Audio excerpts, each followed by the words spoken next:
Morris Odhiambo, the African teacher here in Nairobi, Kenya. It turns out that we were wrong all along. The United States of America's operation in Venezuela was not a regime change operation. It was something worse than that.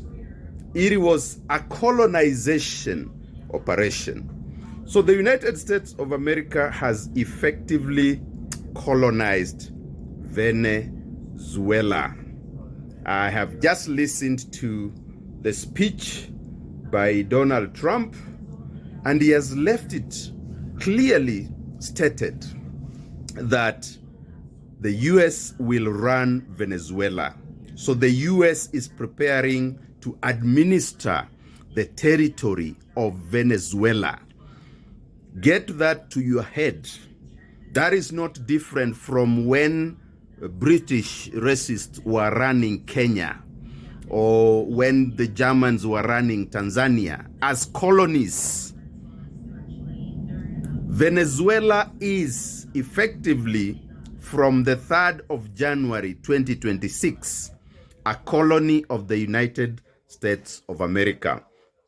Earlier today, of course, we got news that Maduro had been arrested. And right now, from the briefing that the president has given, it seems as if now the agenda is clearer. He mentioned the word oil. I was counting about 120 times in a speech that lasted about 1 hour. And he made it very clear that the first group that will enter the territory is the oil companies from America.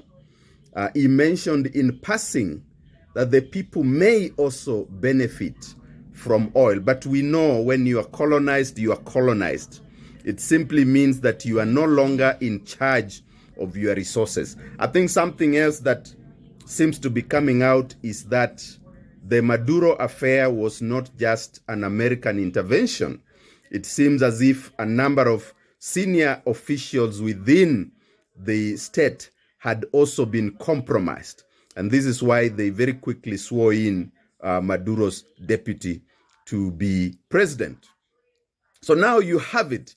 I have said many times in my lectures that what imperialism does is to change its tactics and its strategies.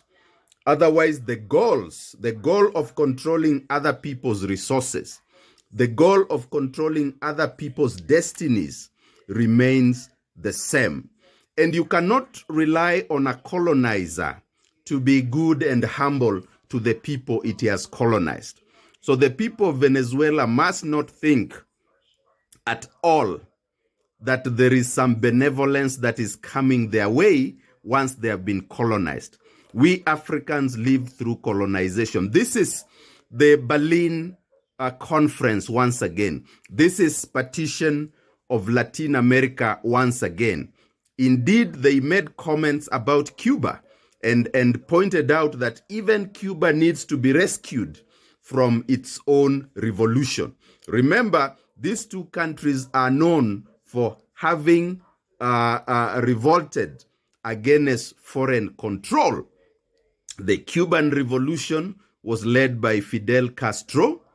The revolution in Venezuela was led by Hugo Chavez.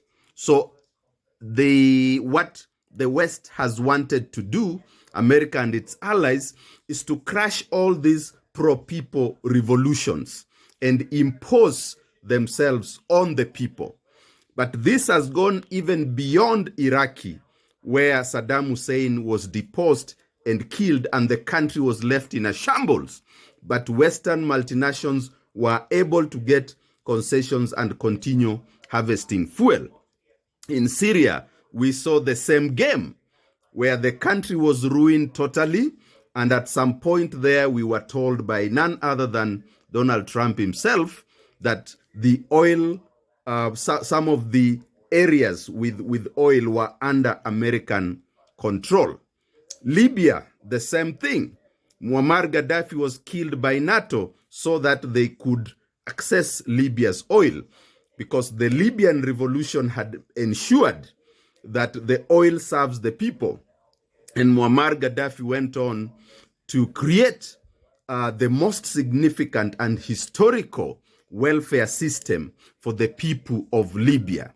That is what white power would not accept anywhere, since it is dominant in world affairs. So what we have seen in Venezuela is colonization. What one hopes for is that there shall be an internal resistance, so that the colonizers do not settle comfortably and start to milk that country dry of its resources. But we are here. The warning for African people is very clear. I told you when Nigeria was being bombed that you must be careful what you pray for, because colonizers do not come to rescue you. Colonizers come to colonize you and take your resources. Colonizers come to kill your leaders, whether they are democratically elected or not. It is our duty to fight for our freedom within our countries, not for others to come and rescue us, when in fact it's one fat lie.